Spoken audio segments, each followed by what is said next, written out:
ભારત પાકિસ્તાન વચ્ચેના યુદ્ધમાં ભારતને મળેલી ઐતિહાસિક જીતને 50 વર્ષ પૂર્ણ થતા દેશભરમાં સ્વર્ણિમ વિજય વર્ષની ઉજવણી કરાઈ રહી છે, જેની ઉપલક્ષ્યમાં વડાપ્રધાન મોદી દ્વારા દેશના 4 અલગ અલગ ભાગોમાં વિજય મશાલ રેલીને પ્રસ્થાન અપાયું હતું, જે રેલી દ્વારકા થઈ ભુજ ખાતે આવી પહોંચતા મુન્દ્રા રોડ BSF કેમ્પસ ખાતે ગાર્ડ ઓફ ઓનર આપવામાં આવ્યું હતું।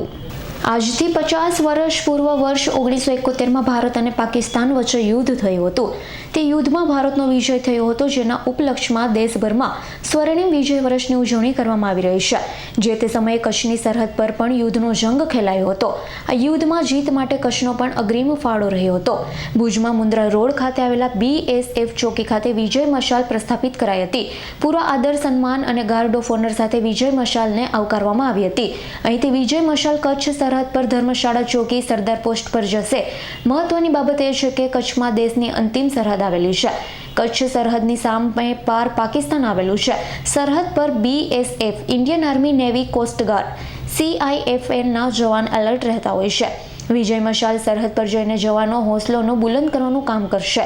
આ તકે યુદ્ધની લડાઈમાં ભાગ લેનાર નિવૃત્ત સૈનિક પણ હાજર રહ્યા હતા, જેઓનું વિશેષ સન્માન કરાયું હતું। દેશની સરહદ પર જ્યાં સુધી સુરક્ષા એજન્સીઓ ચુસ્ત પહેરો છે, ત્યાં સુધી દેશવાસીઓને ગભરાવાની કોઈ જરૂર નથી। सर, आपका नाम और परिचय? मेरा नाम दिगंबर सोनू है। सर, खास करके बात करें 1971 के युद्ध में आपने भी भाग लिया था, क्या कहेंगे, किस प्रकार की घटना घटी थी? अच्छा, देखिए 71 वार में हमारी BSF की 3 बटालियन थी, 1st, 2nd, 3rd, है ना।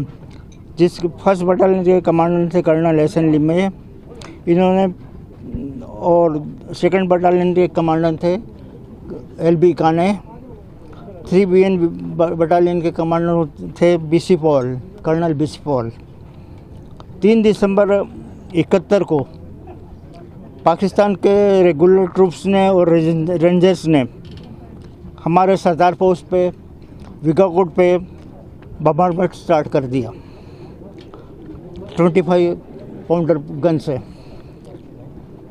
उस समय मैं BR बेड के सामने कुतुब बेड है, वहाँ पे 2 सेक्शन के साथ में या सेक्शन लेस प्लाटून के साथ में एम्बुश में था।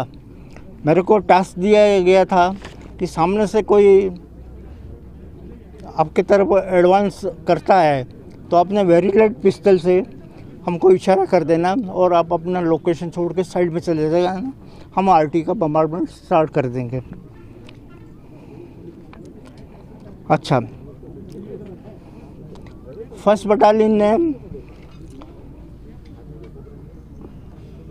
जाट तलाई को सुबह में 8 बजे कैप्चर किया।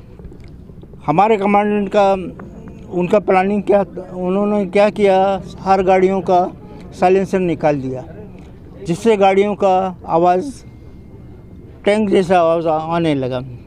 तो इससे जाट तलाई वाले कुछ तो पीछे टिब्बे, हमारा इलाका प्लेन में, उनका टिब्बे में सैंड ड्यून्स के ऊपर है। तो वो क्या हुआ, पीछे जो थे वो भाग गए। तो सुबह 8 बजे जाट तलाई को कैप्चर किया।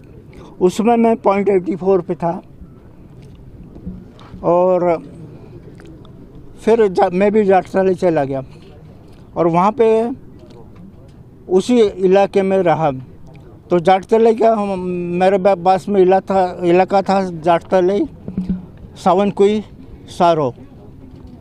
तो मैं सुबह से लेके शाम तक वहाँ अपने प्लेटून के साथ में रहता था। शाम को मेरे को दूसरी प्लेटून वाले, एक विष्णु ही थे मेरे फादर ने, वो मेरे को रिलीव करते थे। तो ऐसे जब तक एरिया हैंडओवर नहीं हुआ, एरिया हैंडओवर होने के बाद में हम वापस इंडिया में आ गए। यही है।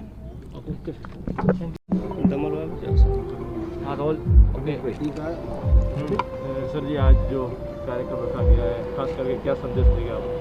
मैं ये संदेश देना चाहता हूँ कि भारतवर्ष के जो सेना है, BSF है, उन्होंने 71 वार का जो लड़ाई हुआ था उसमें मिलकर लड़े थे और उसी को गोल्डन जुबली को हम लोग यहाँ पे सेलिब्रेट कर रहे हैं। और इसी के साथ में हम अपने देशवासियों को ये बताना चाहेंगे कि हमारा सीमा बहुत सुरक्षित है और अगर किसी दुश्मन देश ने दुस्साहस किया तो उससे उसके पहले से भी ज़्यादा करारा जवाब दिया जाएगा। अब जो मसाल रैली है उसका जो कार्यक्रम है क्या संदेश होगा इससे? मैं यही लोगों को एक अपने सीमा सुरक्षा बल और हमारे एयरफोर्स, सेना, इन तीनों के लिए हम लोग ये बताना चाहेंगे कि हमारे तीनों फोर्स बहुत ही सक्षम है और आप निश्चिंत से आप काम करें, आप सुरक्षित हैं। કૌશિક છાયાનો રિપોર્ટ S9 ન્યૂઝ કચ્છ।